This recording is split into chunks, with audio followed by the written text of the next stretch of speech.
Welcome everybody. How you doing? I'm doing good. It is a beautiful Tuesday night. Yes, it is.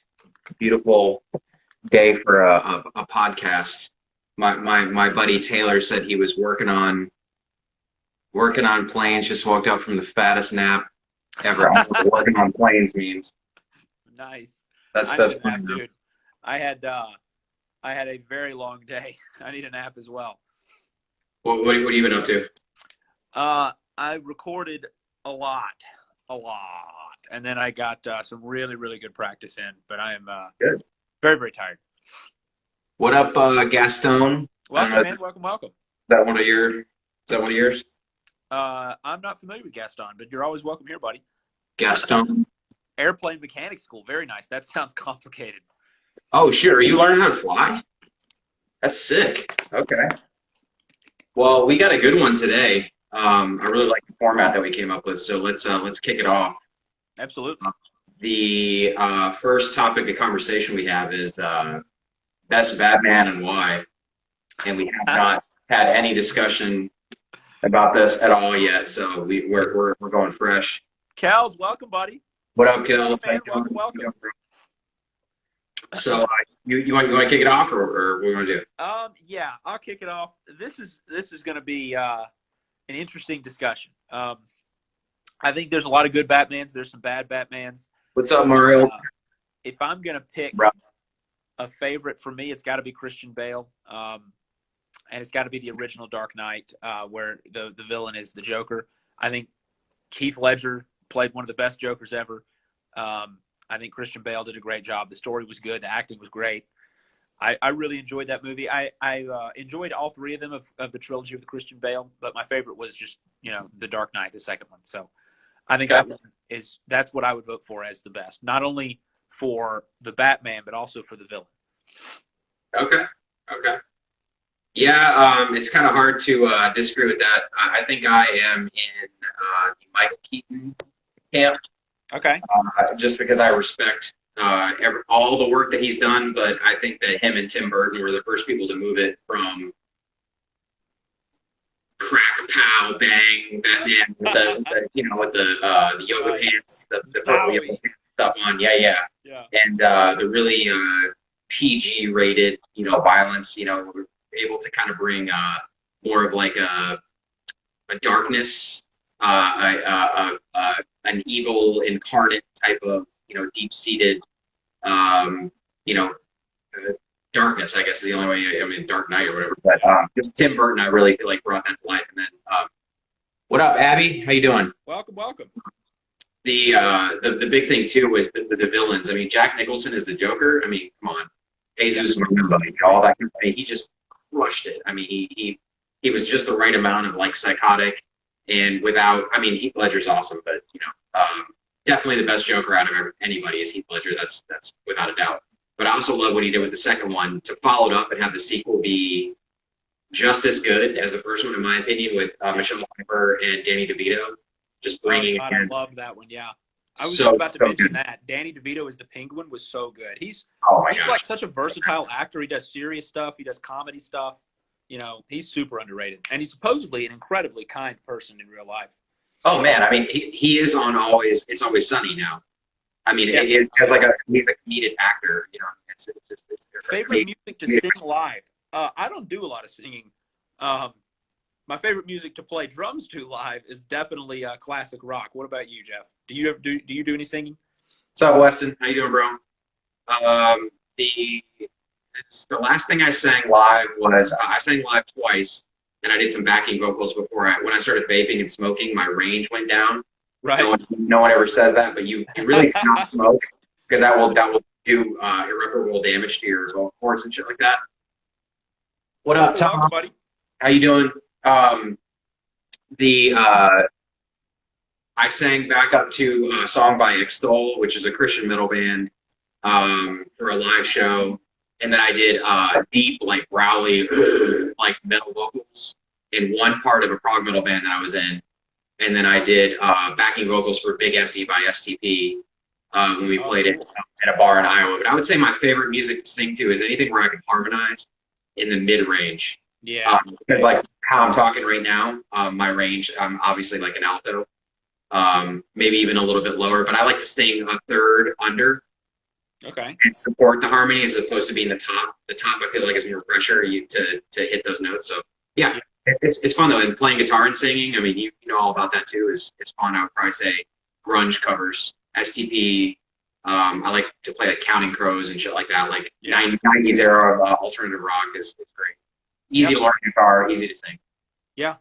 That's all good points. Well, why don't we move on to the topics today? Yeah. You got a couple written down. You want to go first? The first one is chops versus pocket. So God. that came up, and again, for those of you listening, we did not do any pre-game conversation or anything like that, just for the reason of so we can do this organically. But chops versus pocket, to get everybody up to speed, is basically the $1 million question: is it better to play chops for your Instagram videos, or is it better to play like, you know, pocket drumming? And for those of you who don't know, pocket drumming, what up, TD Whipkey? How you doing, bro? Is when you just play like a very simple, very beat, groove oriented, play to the song, nothing flashy, no, you know, fills every 2 seconds, whatever. And then a chop is just like where you go hard and you're playing a fill almost the entire time, where you're showing something flashy. But I'll let you kind of talk on that too. What are your thoughts? That's a good point. So, I think they both have their place, but speaking as someone, and I'm sure you can relate to this because you do a lot of work as a drummer as well. I'm a working drummer, so I get paid to do drums every single day. 99% of what you are going to get paid to do is going to be groove playing. What up, Schmeat? If you're a drummer that's gonna, you know, like the chop stuff, I think is really good for like getting views on Instagram. And it might get you hired, but it's not going to keep you the job. You know, your groove playing is what's going to keep you the job. That's what's going to get, you know, allow you to continue to work for an artist for days, weeks, months, years, etc. Because the whole point of music, when you play chops, when you play something flashy, you're taking the focus off of the vocals or the guitar or whatever, and you're putting them on the drums, which can be good. But most of the time, that's not the point of the drums. You know, most of the time, the role of the drummer is to play time and to support whatever the lead instrument is, whether that's a lead guitar, a lead vocal, et cetera, et cetera. So when you play something flashy, you've always got to remember, is this the right time? Because if you're taking the focus off of the vocal in the middle of a vocal, you know, a very important vocal part, that's not good. You know, or if you're taking the focus off of the guitar during a big guitar solo, that's not good. So there's a time and place for everything, but groove playing is certainly going to get you hired more than chop playing will, in my opinion. What up, Roxman? Yeah, and of course Mike says pocket too. So I definitely think that it's kind of like you're carrying on a toolbox. Okay. For sure. Yeah. You have you know, power tools, and you have your manual, you know, tools. And like your Phillips head screwdriver and your crescent wrench and shit like that, all the standard stuff. So like the standard tools to me are like pocket. It's like I'm going to use these a lot. I'm going to use them for a lot of different situations. I want to have them in my house. I want to have them readily available because I'm going to use them. But also a power tool is going to get the job done a little differently. It might get it done faster. It might get it done, you know, more efficiently, something like that. It's also cool to be like, hey, check out my new cordless drill. You know, it's like, check out my screwdriver. You know what I mean? Like, I think that's probably the best example for me. Yeah. But also, like, I'm really, yeah, I agree with Weston to a certain point. When I scroll through Instagram, I'm not looking for pocket drummers. That's the thing. Like, I'm not looking for an unknown player just to play 4 on the floor and play to a metronome or something like that. I'm really looking for something interesting. So I think the answer at the end of the day for me is just like find a middle ground. Like, don't just play pocket, especially if you're not playing with a track. That's just boring, man. I don't want to listen to that. Like, if you're Eric Moore and you're playing with what's his face, the Italian guy that he went on tour with or whatever, Arrows or whatever his name was, and you're playing pocket, it's Eric Moore playing pocket. But if I go and make a video for 3 minutes on Instagram TV and I'm just playing pocket, I don't really think anybody cares about that. Like, I mean, some people would. They'd be like, dude, respect, but again, what's the end game? Is it really just to showcase that you can play in a groove to get hired, or are you trying to get more followers on Instagram, things like that? Because if you're trying to get followers on Instagram and you're just doing pocket, good luck. I mean, honestly, unless you play with a high-profile artist, and you can say, this is me playing pocket with Ariana Grande, or this is Tony Roger Jr. playing with Jay-Z or something. Okay, well, that's a different sort of pocket. You know what I mean? Sure. Me playing 4 on the floor versus somebody who's well-established is totally different and has a different entertainment level as well.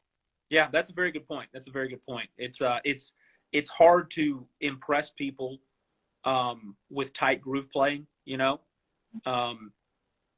Although really having extremely precise timing is an amazing accomplishment of its own, but you have to kind of be a drummer to appreciate that, I think. But I really like what you said about the job, though. I think you're spot on there, man. I agree 100%. Like, if you're trying to get hired, don't go to that gig and play, quintuplet permutations over 151 worship music at a church. Yeah. You're like, wow, that's really flashy. That's cool. We're going to go with the guy who can be a musician. Like, I get both sides of it 100%. Sure, yeah. At the end of the day, you should be able to do both, you know. It's just like anything else. Try to be great at both. But yeah, what else you got? What else you got written down on the docket? The next thing is we're actually going to play a little bit here. So I know a couple people had said somebody dropped in. Was it 3 weeks ago? I was like, y'all going to play anything? And then just bounced. So we're going to play some stuff. What up, Nemi? How are you doing? How we doing? Welcome. So can we get a couple of questions real quick before I forget about them? Of course. I'm sorry, I don't remember her name. Can you scroll back on this thing? I don't think you can. Weston asked about snare mics, and I think it was Abby asked about. No, we covered the music question. Weston asked about snare mics. So what do you got on that? What do you think for first? So snare mic. For snare mics, I think is this the same with any microphone? You can spend $1,000 and get some unbelievable mics, but I think the best bang for your buck is going to be the standard SM57. Very, very, very easy to get a hold of. It's affordable, and it does the job. It's durable. It's not super big. It's just a great all-around, inexpensive solution that works at even the highest levels of playing. I mean, even $1 million studios will still record with SM57s. Oh yeah. Have you used that? I've not seen them used on toms as much, but that doesn't mean they're not. They are definitely used on toms. I think it's just that they tend to have a little bit more mid-range in the signature, and you don't always want mid-range on your toms. But that's not to be said. You can't record, toms with an SM57. You could record anything with an SM57, Yeah, you can do rolls. You can mic up your guitar with it. It's probably. I wouldn't mic like a kick drum or anything, or use it as an overhead. But I've probably seen an SM57 more times in a live setting than any other microphone. It's like the gold standard for snare mics. It doesn't mean it's the best, but do you have any experience with the Beta 57? Yes, I have a Beta. I have a Beta 57 on my bottom. My bottom snare mic is a Beta. Okay. My top is a SM57. So yeah, I'm out of panels. I do want to try that for sure. Yeah. I like the Beta 57 though. What about you? What up, Kara? I use the same thing. I just don't use it on the bottom. So I'm kind of done spending money right now. I'm waiting on my $1,000 snare drum, which I'd really like to bring on the podcast and have her make an appearance. I got to get a name for her and everything, and get her a nice little spot in the in the house to settle in the spare bedroom. And hopefully she'll pay rent because I paid off the ass for it. Right. So let's play some stuff. So I got a lick, or you want to kick it off? Yeah, I'll kick it off. Let me grab my pads right here behind me. Sounds good. I know we were talking about different licks that we could go over, and I mentioned the freehand technique. So I wanted to show something on the freehand technique real quick. Point that camera right down there. Oh yeah. Yeah. Hey, what is that pad, by the way?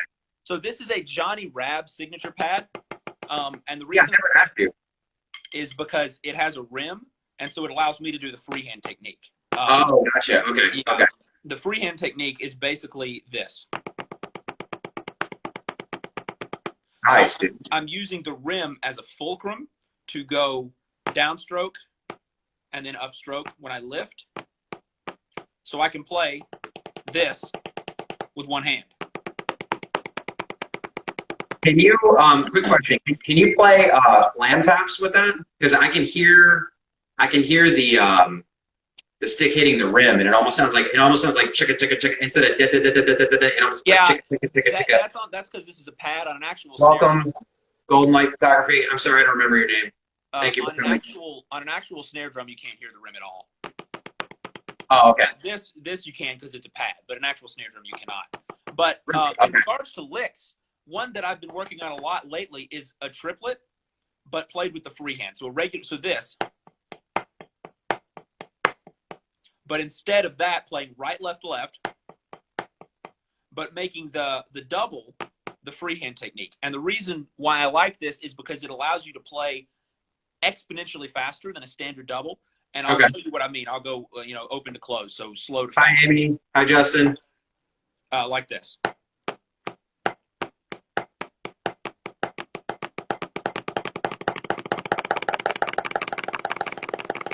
Dude. And of course, you can never do that with a standard double. And it sounds amazing. If you take the right hand and you split it on the tom, tom, snare, snare, tom, snare, snare, tom, snare, snare. It sounds amazing. Very, very cool. Nice. Now, can you do both hands? Yes. No, same time. So like interlacing? Yeah. That is not a lick I've practiced, although it is one that's on my list. I could do doubles like that. Do it. Wow. Very, very, very, very, very cool. But this is what the Gravity Blast is. It's this, and then of course 16th notes with the feet at the same time. You got that down, man. That's like, and then you also do that in a 6th form, don't you? Because I've seen you go like almost play like 16th note triplets with your right hand, and then you hit like downbeat like quarter notes with the left hand or something like that. I'm not totally sure what you're referring to, but I do some stuff like that. Lots of this. Like if you could picture this blue pad here as like a floor tom, and this is a snare. What I do is the triplet lick I showed you a minute ago, but just accent the backbeat. Oh, okay, gotcha. It sounds really, really, really cool, and it's not that hard. I mean, there's lots of freehand technique stuff you can do like this, getting so that there's no flams between your right hand and your left hand. Required many, many, many hours of practice. I mean, probably 30 or 40 hours of just this to get this clean with both hands. But this, I got that up to that tempo in like an hour of practice. It's really easy.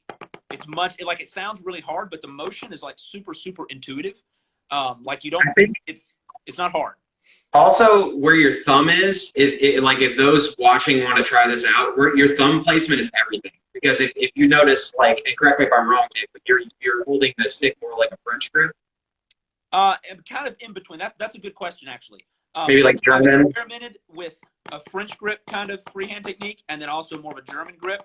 I find that the French grip feels awkward because the stick is kind of trying to move, but this puts too much strain on my wrist, so I'm kind of in between. Whenever I do those, Amy is very passionate about the thumb placement. It's very important. It is. You learn where to put the thumb. You don't just want to put it anywhere. Okay. You want to use your head. All right. Use your head. You'd be very uncomfortable. But I noticed when I play too, I cannot play hand down. It really will destroy your wrist. I mean, you cannot play, like maybe if you have the Todd Superman, we talked about this last week, like a molar, you can combine a couple of techniques, but like you really should have an open hand for this. I agree 100%. Yeah. One comment on that is you can also morph that technique into where you hold the stick in the center, and then you can have it play two voices. So on the top of the cymbal, you're actually playing surface 1 and surface 2. But if you watch some drummers actually let the stick go like this, but then the hi-hat cymbal will be like right here. So you're playing 30-second notes on the hi-hat, and then it frees up your whole other hand. Where if you could do it with one hand, you could have your left hand going like this on the hi-hat, and then you have your right hand opened up to do anything else, which is It's pretty Yeah. pretty sick. I've seen Scott Pellegrim. I've seen do that. I've seen Johnny Rabb do that. That's definitely very, very cool. And there's lots of applications for that. The only problem with that is it's really quiet. Yeah, You play you do softly. lose some sound quality. Yeah, but I mean, if you're doing something at a low volume level, it works great. Well, also if you're recording, you could probably just quantize, normalize, and stuff. I feel like this is like a throwback to our conversation last week about Yeah. techniques and how they bleed over to recording and stuff like that. Well, I got Court, one. thank you for the follow, buddy. Yeah, I think you got two. Thank you, guys. So mine is going to be just like a warm up. Okay. I'm going to try to get this.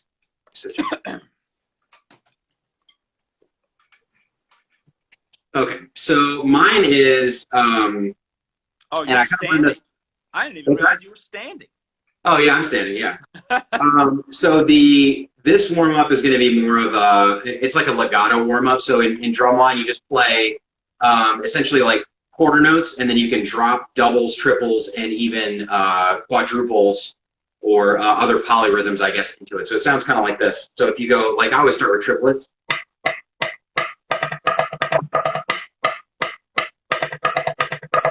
Like that. Interesting. It's very hard. Like triple strokes were always really hard for me. So Right. like it's really important with this. What up, Alcio? Alcio? Yeah, sorry. It's really important with triples. For me, it's all fulcrum and it's all just throwing the stick down. Yeah. I mean, even when I play traditional, like I'll take all my fingers off sometimes and just.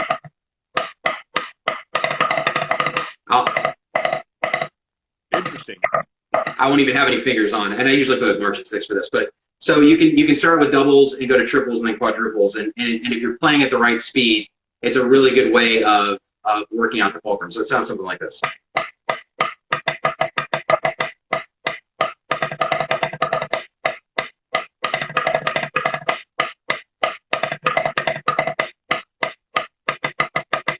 Interesting. That's cool. So That's very cool. it's actually really hard slow, and as you can probably hear, my left hand was a little bit out on the. I mean, that's a lot of bounce control, though. Golden, thank you for the kind words. Thank you. So you're essentially playing. Just very fast. It's all bounce. Yeah. I've seen JoJo Mayer do stuff like that on his hi hat. It's amazing. Very, very cool. There's lots of potential there. With the same like quadruple strokes. But yeah, like just like 4 strokes out of a bounce. Like 1 stroke and then the following 3 are all controlled bounces. Like Yeah. And also this is good for, speaking of controlled bounce, is if you're struggling going from this to that type of sound, because you hit that wall where you're stroking it out, and then once you get about here, it's like right there that I start actually letting the sticks just rebound instead of just letting them bounce. But in a triple stroke setting, if you're playing that, there's no way you're playing. Right. You're not stroking it all out. You're just literally throwing it down. But I think it's cool also for this, because I can talk about this shit all day. This for the bounce roll. This will also help you if you want to go.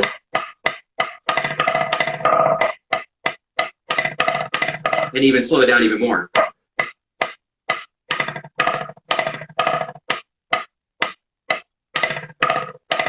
Because as soon as you get to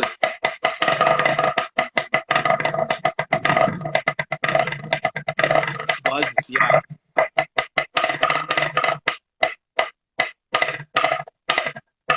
And that's a really cool exercise too, because there's so many little exercises you can do all that. It's the same thing with the application with your freehand technique. It's gravity blasts, it's blast beats, it's cool fills, it's different stuff. But like this really speaks to like multiple bounce, which is really interesting because you don't always know how to control it. You're like, I know how to play like a triple stroke roll, but I can't think about it. If you can play.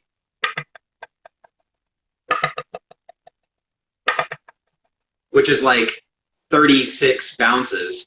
Then when you get to 2, you do the same stroke, theoretically, Yeah. or 3. And if you look, my fingers just catch that. 1, 2, 3, catch. 1, 2, 3, catch. 1, 2, 3, catch. 1, 2, 3, catch. And you'll see the fingers kind of go like this, and it's just not, and it doesn't look that great. Like I'm looking at it on camera, I'm like, it kind of looks like shit. But it doesn't really matter how it looks. It matters how it sounds. Yeah. So really the sound. But the quadruple strokes, I've never seen anything besides like marching band where that's a thing.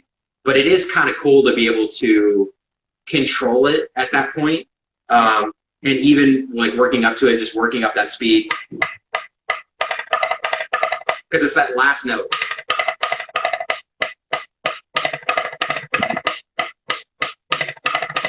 Like I gotta really bring the stick way up and throw it down to get that note. So if you can do 4, 3 is easier. You can do 3, you can do 2, and if you can do all that, you can play a really nice connected buzz roll. You can do it any speed. You know, when you get that open to close rudiments like a middle school and stuff like that. And also, like now my hands feel amazing. Like they feel so warmed up because I mean I've played so many notes, but like my hands feel so good. So yeah, so that's another thing with the licks is that I want to play a lick that I can play like before a show or something like that too. Yeah. That all makes a lot of sense. I think that's a very good point. Being able to control bounces is a super underrated aspect of a drum player, you know? Oh yeah. It's not something a lot of people practice because it's really, really hard to do on a kit. It's a lot easier to do on a pad. But if you can if you can learn that on a pad and then take it and learn how to do it on a snare, you know, your control is going to increase exponentially for sure.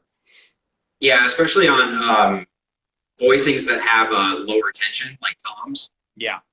What up, Gerardo and Chris Benfield? Oh, Chris, welcome, buddy. Good to see you, man. The finger and wrist dexterity on toms. You know, you have drummers like Thomas Lang that can really does the inverted doubles type of thing. Yeah, he has a lesson on that. But yeah, it's really easy for toms to lose tom tools to lose clarity. So if you're working the hands like that, any sort of multiple bounce, any sort of variation, stuff like that, I feel like your tom articulation game is gonna step up as well. For sure. All right, so what do we got next? We got Stack of the Week. Oh, so Stack of the Week, yeah. I understand that you have one as well, right? Yes, let me go. I've got one. It's right behind the camera. Let me go grab it real quick. Okay, grab it.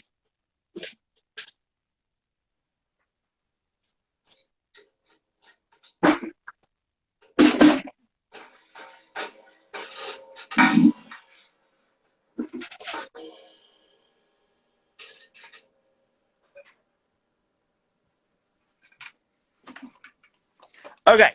The first one. Go for it. All right. So I have a Meinl Electro Stack. That's what this is. 8-inch and 10-inch. They're kind of shaped like chinas, you know, just really tiny chinas, and they fit on top of one another. And it's just a very, very quick decay percussive sound. I really, really like it a lot. It's great for fast accents. It's great to ride on because it's almost like a china cymbal with a little bit less energy, you know? So if you've got something where a china sound would fit, but maybe a china is just a little bit too aggressive, you know, then you can throw that in, you know, and ride on that. It really works for like softer, less aggressive breakdowns, you know?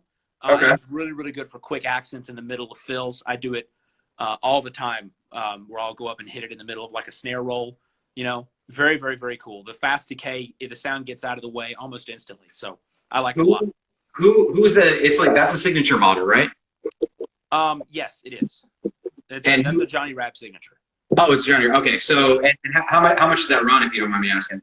That's a good question. I bought this. I'm trying to remember. I think I paid about $125 for it, brand new, about 7 years ago. Yeah. So it's probably gone down in price since then. That's really good. Okay. 16-inch filter china on top of a 14-inch. Very cool. I bet that sounds sick. That's kind of it's kind of a similar. Small cymbal down. Okay. Yeah. And you can also have you experimented with making that into anything else? Not yet, but that's actually something I'm going to get into. I've got a Matt Garska signature where the top cymbal is cracked. Gotcha. So the bottom cymbal is just a china. So I'm gonna take the bottom cymbal and just use it like a regular china, and then I'm probably yeah. stack, So you're talking about that. Okay. yeah. I'm gonna stack the top one on top of I don't know what, but I'm gonna do some experimenting for sure. Okay. I got a little stack that I've been playing with.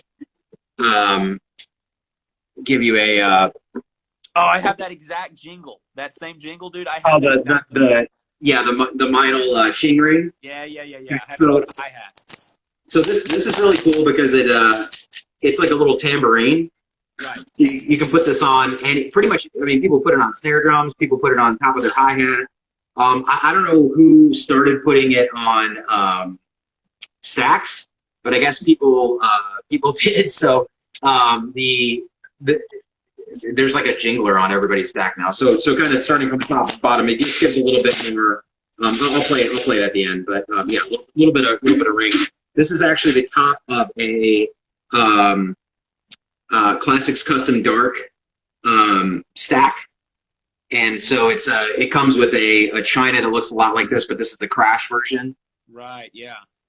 And then this is a Wuhan, an 18-inch Wuhan china, and this has some rivets in it as well. I have that exact china. That exact You do? china. Okay, Yeah. you do. All right. I broke it, unfortunately, but I used it for years. I think this actually has a crack in it somewhere. I'm pretty sure it looks like it's got some food on it or something too, so that's cool. But yeah, so you can, for these chinas, they're not really conducive to like stacking any other way but this. But I like using this X hat because then I can make it really tight, and so it gives a really like short sound. You know, or I could make it super loose. I see what you mean. Yeah, you control the decay.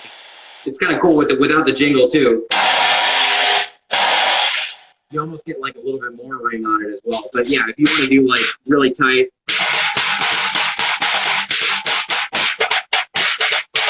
you know, you can get like some really Very cool sound out of it. And honestly, I had a Matt Garska 20-inch Equilibrium china on the bottom of this, which sounded absolutely massive. And also with these stack combinations, if you don't want to use an X hat, you can also just use typically get away with a regular cymbal stand and actually put this. Don't use the hi-hat attachment, obviously, but you can put the cymbal directly on top of the china, and so it's connected and touching, and that can give you like a different sound too. So I love stacks. I love making my own. I definitely recommend choose your own adventure versus paired stacks, but that's just me right now. So Yeah, no, I agree. Paired stacks are super expensive, and you can usually get one that sounds just as good just by combining two cymbals you already own, you know? yeah, I mean most people have a china and a crash, you know, that they can put together and Exactly. experiment. But yeah, I would love to hear that Johnny Rap stack paired with other shit, because could you put one of the stack cymbals inside the china from the fat stack?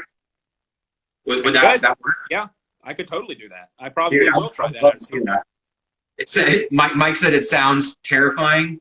Weston said it reminds him of a Thomas Higgs stack that he used. Yeah, I think like honestly using it live, it's best for really like it sounds brash, but I think that like this is the last thing I'll say about stacks. So talk about this fucking hour. The brashness I feel like goes away in a musical setting. It might sound really aggressive and biting and harsh, like when you first play it, or ringy or too metallic or something like that. You got to play with your band. As soon as you play with the band, things could change. Because I don't hear the overtones. I don't hear any kind of weird sound. All I hear is articulation, and I hear like a ta sound, or I'll get like a ga sound, G-A-H. Yeah. Like it's like it's something A-H, like a ah. That's what you want, is a ah type of sound. But you want it to be staccato, and you want it to cut through whatever's going on. Exactly. Yeah. Staccato guitars or whatever. All right. Well, do you got anything else for us? I think we're about out of time. We can take some questions. Yeah, I think. I mean, we got a couple minutes. We can. Is anybody have any more questions? Okay. Oh, shit. Absolutely. 11-inch Oriental china on top of a 18-inch. Ooh. Yeah. So So wait a minute. So two Chinas stacked on top of one another, like Mike Portnoy style, like China stack. Yeah, that's basically what this is. They're made to fit inside one another, you know. Well, the first one is not almost like not even a China. So yeah, it's angled like one, but not, you know. Yeah, I see what you mean. This is a good stack. 12-inch pure alloy mini trash China with a 10-inch vintage. Okay, yeah, that's awesome. I haven't even played the vintage cymbals at all, but I've seen that mini trash China. That thing looks amazing. I bet that sounds great, especially the Byzance because it's a little warmer. Yeah. Mark Lund, what up, dog? Any other questions? Did we miss any questions? I don't think we did. We may have missed one or two. I think we got to all of them. We talked about a lot of different stuff. I'm really excited to do some more stuff with that freehand technique. I'll show off some more of it next week or maybe in the coming weeks because that's one thing I'm practicing a lot lately. I really want to get that up to, you know, a pretty high level of competency. Yeah. You know, there's a lot of potential. If you've ever watched any of Johnny Rab stuff on YouTube, he does some unbelievable stuff with it. And I would love to be able to do that, but I'm not there yet. Maybe one day. I would love to see you do some stuff on the toms as well. I would like to see some tom applications because the floor toms, you can do it. Doesn't work. I mean, you can do it on the toms. It's not that it like the mechanics doesn't work. It's just that there's no volume, so you can't hear it at all unless it's complete silence. You know. So maybe it's just more of like it's like a stick trick. Like it's more of a visual thing than anything. Because I can think of like it is. Now on the snare drum, the snare is very percussive. The snare will cut through, and it works great on a snare. Yeah. It's just with the toms are not percussive nearly to the same degree that a snare is. They don't have the same attack. So you're not able to get the sound, the projection when you do that technique on a tom. It can be done, but it needs to be it needs to be at a low volume level. Okay, that makes sense. That makes sense. Yeah. Do we like Lamb of God? I love Lamb of God. In fact, I've got a Lamb of God cover of Laid to Rest on my YouTube channel. Shameless plug. Shameless plug. Selling out. I also have a cover of Lamb of God on my YouTube channel. Shameless plug. Of Laid to Rest. Do you really? Yeah, I do. When Yeah. did you do yours? Did I copy you? I did mine maybe like 6 months ago. Oh, mine was like 2 months ago. I totally copied you, man. I'm sorry. Yeah, whatever, man. I did want to do a shameless plug for. We actually have a new sponsor. I didn't tell you. Oh God, who is it? Sponsor for the podcast. Is it? Oh baby, Blockbuster. Let's go, boys. Here's the problem. Here's the problem, though. I'm required to talk about it every podcast now. So okay. This podcast is brought to you by Blockbuster. Donations accepted at blockbuster.com since the company is already bankrupt. You cannot rent movies from Blockbuster because they don't exist. There's one store left for nostalgia only. And I did want to let you guys know that N64 rentals are now half off. So if you want to have a fun game night with your homies and you want to play some GoldenEye, it's only $15.99 with a $75 deposit. So great. Blockbuster.com. Everything is reserved. All rights reserved to Blockbuster.com and Blockbuster Inc. Questions? Please contact support at Blockbuster.com. That's right. Well done, man. I mean, beautiful. Hey, they're paying us, so I mean, we got to. That's right. Right. That's right. Blockbuster guys, the other white meat. All right. Any other questions you guys have? I think what is that? Conker's Bad Fur Day. I remember that, dude. Oh my gosh. That game. I never got to play it. I wanted to play it. My mom said that I wasn't old enough back when that. Yeah, probably the same thing with South Park. South Park game. Yeah. Did you ever play that first-person shooter South Park game? No, but I've watched some of my friends play it. I watched my buddy McLuth play it. He's played all the South Park games, and they're hilarious. Absolutely, I love South Park. Justin, you can actually get this hat at Blockbuster.com. I was partially joking, but yeah, that's the only way that they're making money right now is that you can buy t-shirts and shit like that. All right, so one more question before we wrap up. Since we're on 64. Are you a Perfect Dark person or are you a GoldenEye person? GoldenEye, 100%, no question. Okay, so have you played Perfect Dark at all, though? Yes. Yep. Man, I don't think I can do this with you anymore. I think we're too different, man. We need to. I'm 100%. I'm going odd job, and I'm going. You bastard. Yeah. All Somebody the chooses exploits. Jaws, and you're going to choose Odd Job. Sure, I had man, people play with RCP 90s, you know, automatics only or power weapons or whatever, and they would just like when I was Odd Job, they would just get me in a corner, just strafe shoot, just until just and you get the headshot so easy on Odd Job, so it's great. Yeah. But Perfect Dark all the way. You can play with sims, you can play with 8 sims at a time, you can play GoldenEye levels, laptop guns, rocket launchers with cameras on them and stuff like that. Like I love all that stuff. That stuff was way cooler to me. I still love GoldenEye. I still play the shit out of GoldenEye. Yeah. Good game. Both good games. All right. All right, well, brother. my phone's going to die soon. But this was a lot of fun, and I'm looking forward to next week. Absolutely. See you guys next week. Thanks for tuning in. All right. Have a good one, guys. Peace.